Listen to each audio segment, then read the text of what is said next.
Hello, this is the WJTS News. I'm Bill Potter. In tonight's news, Patoka Lake cleanup on Saturday drew a record number of volunteers. Kimball International donates Holiday World tickets to Mentors for Youth. And we'll talk with Ferdinand Town Manager Chris James about the upcoming Folk Fest.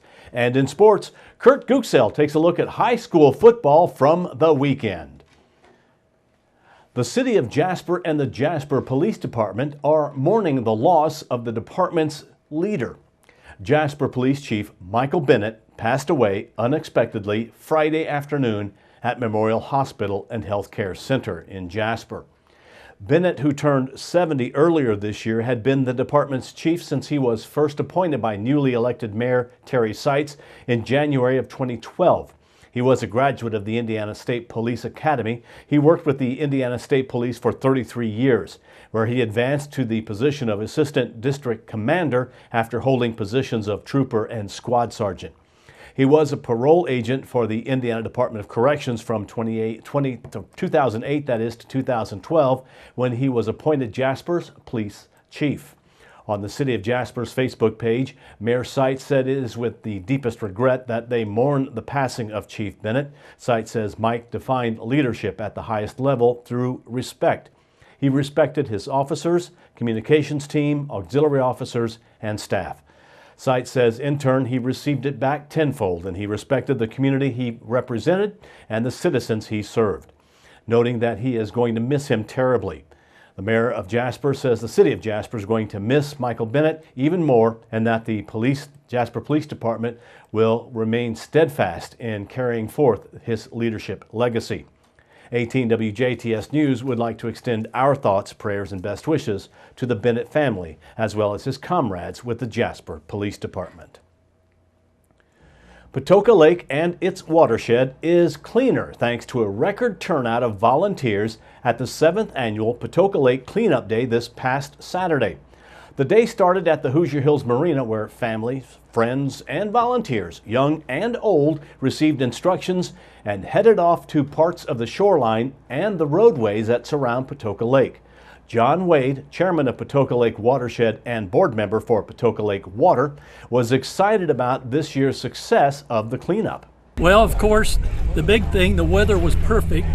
And again, we had a record crowd. We had over 162 volunteers, which last year we had 125. So each year it gets better and better.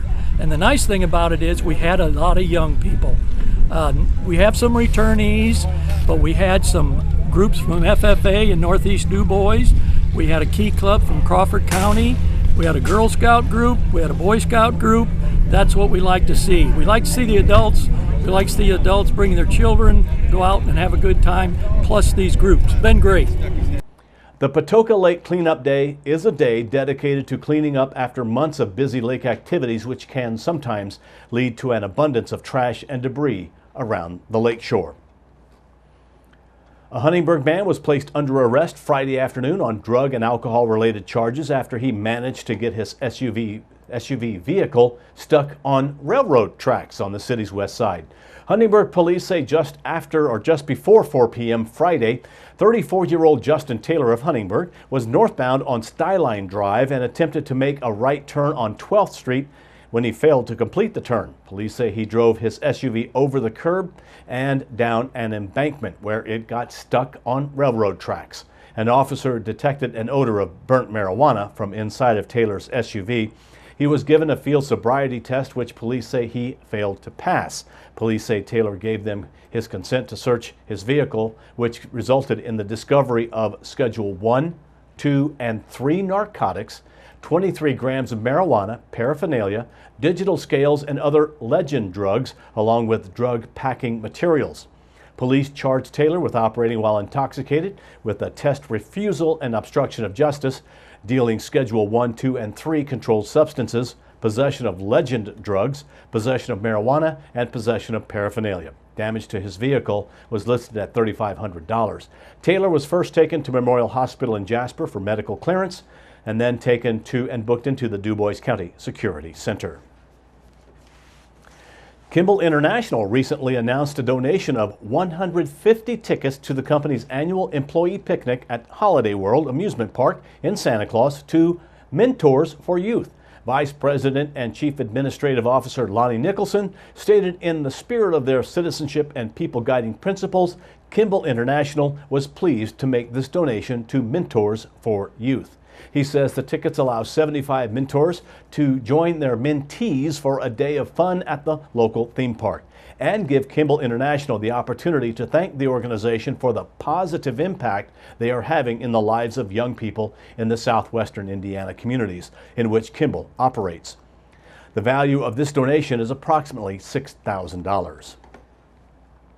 District 47 State Senator Aaron Houchin recently joined Governor Eric Holcomb and the Indiana Commission to Combat Drug Abuse to announce the statewide integration of Indiana's prescription drug monitoring program, INSPECT, into electronic health records. The integration of INSPECT will enable prescribers to quickly and efficiently search a patient's previous prescription history at no cost to the facility or individual practitioner. Indiana will be the 7th state to implement this type of program. Senate Enrolled Act number 408, authored by Houchin, urged the study of INSPECT practices and integration. In a release, Houchin says, under the leadership of Governor Holcomb and with the assistance of her colleagues in the General Assembly, they will ensure prescribers have the resources they need to make these searches as seamless as possible. Houchin says she hopes the integration will increase searches, save lives, and cut back on the number of opioids flooding our communities, contributing to addiction, crime, and broken families. She notes that this is a powerful step in their multi-front approach to combating the drug epidemic. Last year, 15.1 million prescriptions for opioids were written in Indiana, accounting for over 1 billion opioid doses distributed. Now that's an average of 160 pills for every man, woman, and child in the state. If used properly, INSPECT can determine whether patients are doctor hopping for multiple prescriptions, if they are using their prescriptions at a higher rate than recommended, or if they are at risk for an overdose. Houchin represents Indiana Senate District 47, which includes all of Perry County and parts of southwest DuBois County. Renewable energy is a rapidly growing industry, with many businesses and residents committing to solar and wind power for their electricity needs. Many times, with the solar panels produced more efficiently, they are producing more energy than they need and sell the excess back to the utility company. This practice is known as net metering, and more than 1,000 people across the state participated in net metering last year alone. District 48 State Senator Mark Messmer of Jasper says under the previous law, customers received the full retail rate for the electricity they sold back. He says the retail rate could sometimes be more than double the market rate, causing higher utility fees for the other customers.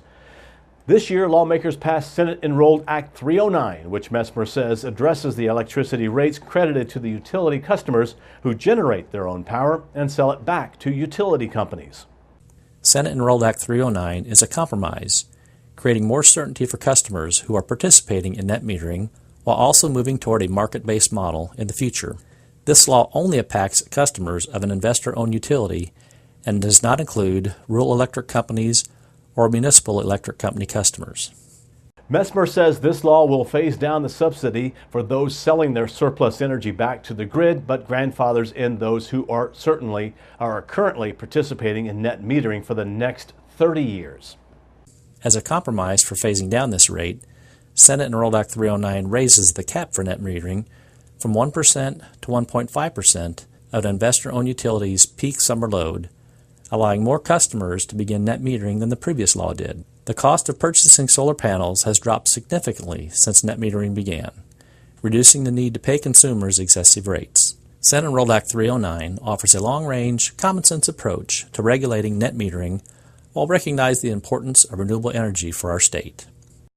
And as always, you should feel free to contact Messmer's office directly with any questions or concerns by email at senator.messmer@iga.in.gov, or you can call Mark Messmer at 1-800-382-9467.